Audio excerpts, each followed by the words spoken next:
Well,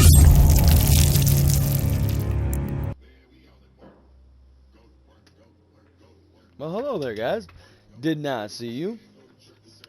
How goes it? Welcome, loyal subscribers, and anybody new to the channel, please subscribe. My upload frequency is quite sporadic, and differences between various games. But today, I just wanted to show you guys a pretty sweet Chameleon build on Division 2. Forgive my voice. I just drove through Pennsylvania yesterday, so going through the mountains between the ear popping, me and my buddy were yelling at each other inside the car. I don't know why I said on. I mean, if you're on a car going through Pennsylvania, you got some serious balls of steel, because pretty hilly and mountainy. Pretty cool though. Anyway though, let's get to the build. So it's a hybrid damage armor build. I wanted something where I can kind of aggressively push but still have a little bit of armor to handle PvE. Now, as we all know, being Division players, and if you don't know, being a new player, regardless of how much armor you have, PvE is still gonna any ads or elites, they're still going to shred you. It doesn't matter. I have a build that has 2.1 or 2.15 million armor, and I just melt it. It doesn't matter. But you can counteract that with such talents and whatnot. Now, I'm running the Chameleon mask, forgive me, the Coyote mask, for the extra crit buffs, such as damage and chance damage, and weapon damage. My bad, I'm crossing the Chameleon between the Coyote. As you can see, the Chameleon has the crit chance and crit damage, then it has weapon damage for the body shots, and then the reload speed for the reload speed. And now on my backpack, I'm running Bellstone armor just for a little bit of armor regen, crit damage.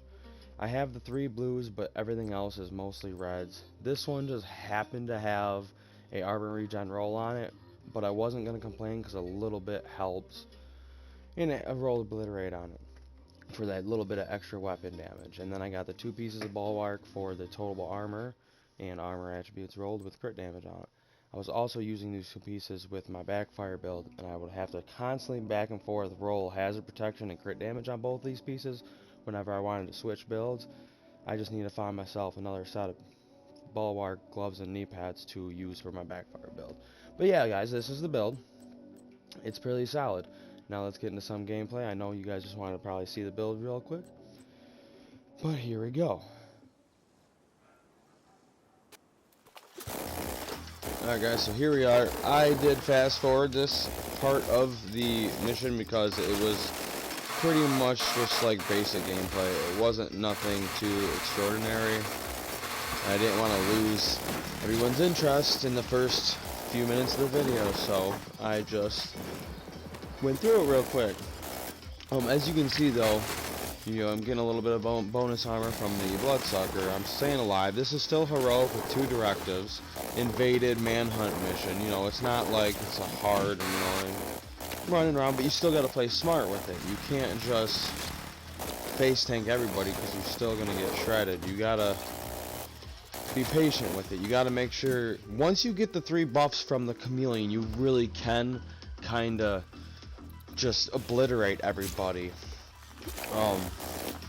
But you still have to be safe, especially soloing, because as you see, there's still a few close moments where if you're not playing smart, you can still get easily put down. But this room is where it really gets good.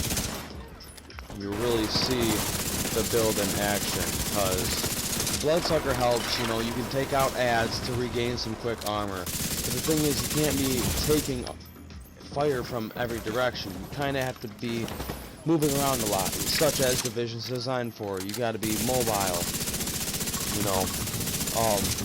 I usually either go for the chest shots and the leg shots first, but the reload speed really is a benefit, especially in a 150% bonus for 45 seconds. Once you get that reload speed, you can straight that time that you cut in half or cut in 3 2/3 of whatever,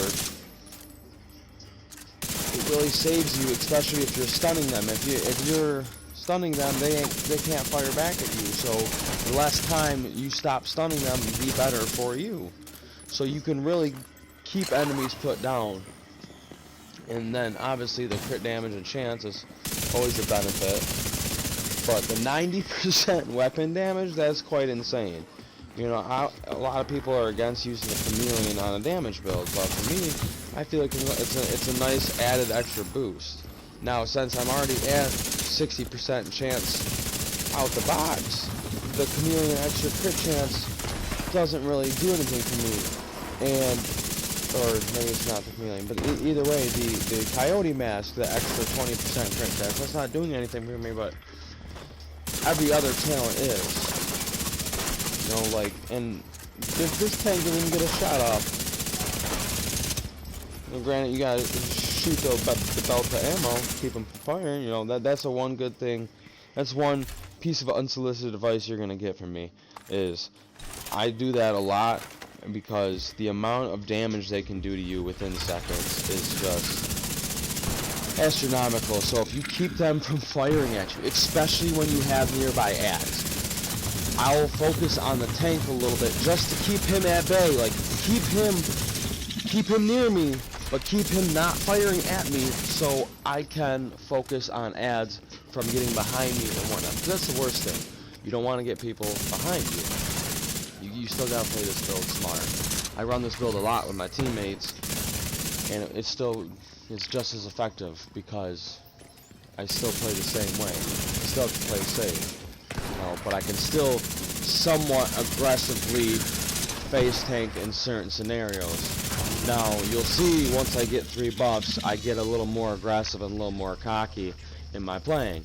And sometimes it's sketchy, and sometimes it also bites me in the ass. There's been times where I get all 3 buffs and I'm running through and one guy slips behind me, or I'm rushing too fast for my teammate to cover my side or the flanks or behind me or whatever it may be. And I'll go down. It happens. You're not perfect, but the amount of damage everybody can still do to you no matter how much armor you have. But as you see here, I just ran through that hallway like it was no issue whatsoever. But again, I got the 2 main buffs, and I'm almost at the reload buff. And that's another thing I'll do too, is I'll focus on, you know, towards the end of a combat in a zone.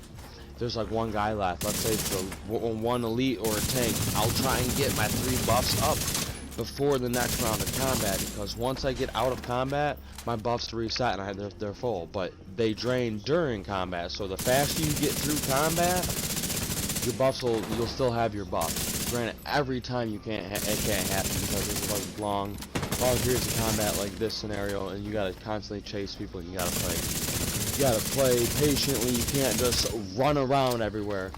Now sometimes you will catch me do that, but like I said, it's also, I try to do it as efficiently and as smart tactically as possible, because you still, situational awareness, that's the one main thing. Like, you gotta watch out for incoming grenades, you gotta listen for sounds, you gotta be known of what's everything around you going on. Otherwise, especially using Fog of War, not completely using your minimap is a really hindrance on taking a room without peace of mind, I guess. Because you really have to focus. You can't just run everywhere and like, oh, I'll know where everybody's at just by looking at my map. No, you ain't got a map. You gotta know where everybody's at.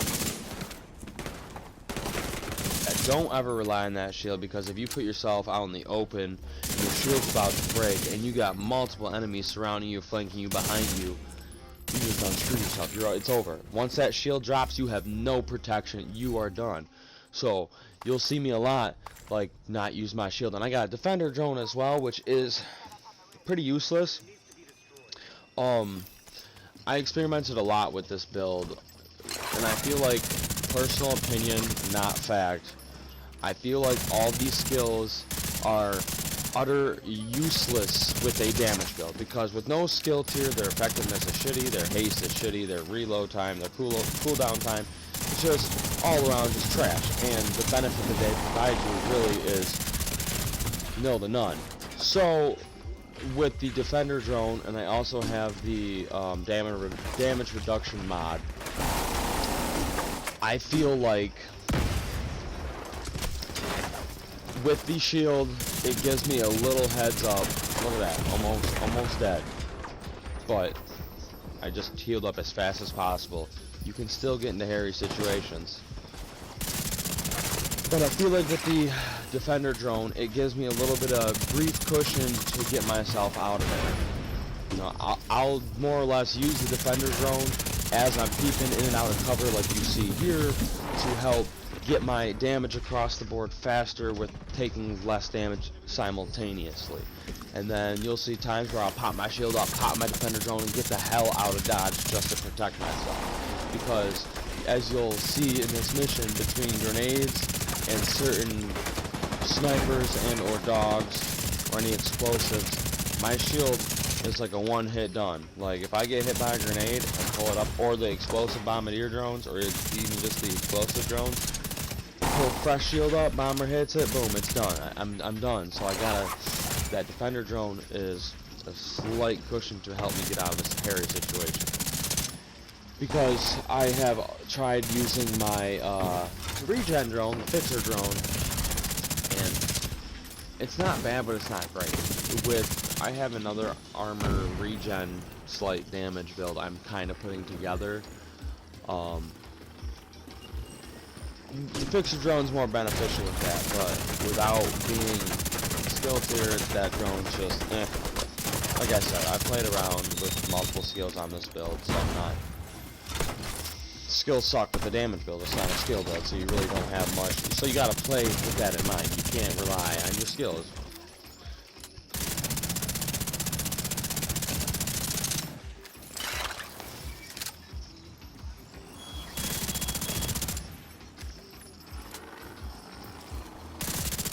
Always try to shoot those damn bomber drones, or those explosive drones, suicide drones, whatever you want to call them.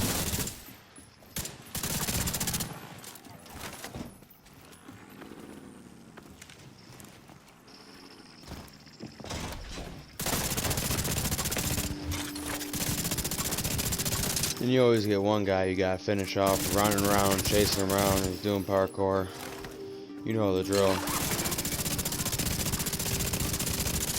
Not too many enemies here, but you see I got my reload speed buff and my weapon damage buff, so I have just a little more headshots to get that extra critical buff. And what a more lovely time to get it than a tank dropping from my helicopter. And as you see, it is just destroying him. I mean, one hop over the fence, he's pretty much going to hell.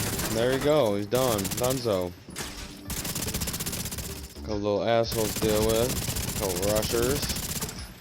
Nothing too crazy, but still keep in mind, like, this is a heroic mission with 2 directives. You're not pinned down, you're not struggling, you're not having medics revive everybody you're killing. Now, as you see, that's another thing you gotta keep in mind too, especially with not so much this build, just this game in general. Another piece of unsolicited advice is, you know, when you're in a wide area, you got a wide combat zone, such the end of this mission, or such areas of Tidal Basin, or other areas of just open world areas. Just, you want to prioritize your enemies, you know, such as medics, for example, or bombardier drones at the end of the DARPA mission. We all know that one is bombardier drones and bomber drones just coming at you left and right, like fleets of them, and you have no chance to survive because you're constantly getting bombarded with explosions. Like, shit is annoying as all hell. So prioritize your enemies. You know, you see the fucking main enemy drops down, and I'm focusing on all these ads dropping in and out and around the area. Well, I don't think the actual boss has dropped down yet, but once he does, you'll see me. I pop off a few shots at him here and there, but I really focus on clearing out everybody, because there he is. You don't want to make the mistake of, alright, I'm going to sit here and pin him down real quick, and then you end up not realizing that one little red medic dropped off and is reviving everybody in the battlefield you just killed, and then before you know it, you're like, yeah, I'm about to kick this dude's butt, and then you're like, shit, the whole army's coming back at me. Like, you see over here, someone's getting revived. Like, as soon as I kill this guy, got a little red medic here. I hop over here, make sure whoever he just revived is taken care of instantly. You don't want to let people start dispersing around you, surrounding you. You know, that's how you get flanked. That's how you lose. I mean, granted, being at the end of the mission, you got the checkpoint. But still, putting all this hard work in, you know, no one wants to redo shit because of a slight mistake. So just don't make that mistake in the future. Be smart about how you play.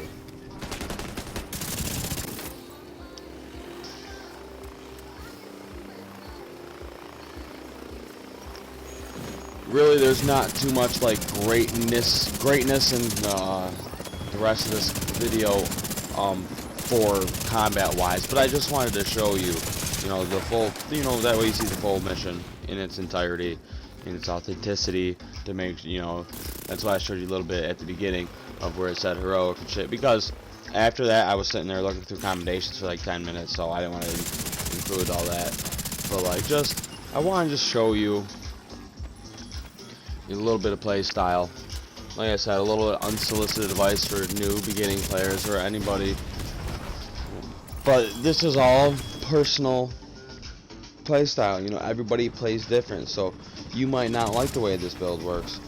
But I loved the Chameleon. I just love the opportunity to get that much extra damage with the reload speed. I feel like it's a very beneficial addition to a damage build, because you're able to push aggressively.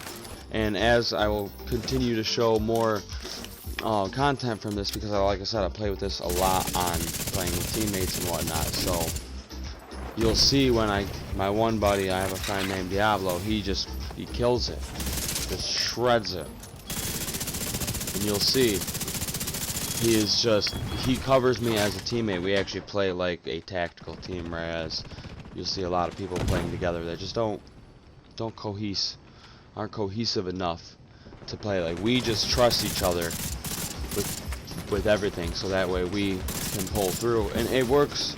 Granted, sometimes one of us or either of us do something stupid. It's a mistake, it happens, but 98% of the time we do damn near flawless. But yep, that's about it. He's gonna die, and he's gonna collect the shitty loot that he's gonna give you. I hope you guys enjoyed the video. If it was helpful, that is awesome. If not, I'm sorry. But please like and subscribe for more content. Thanks again, guys, for watching and supporting.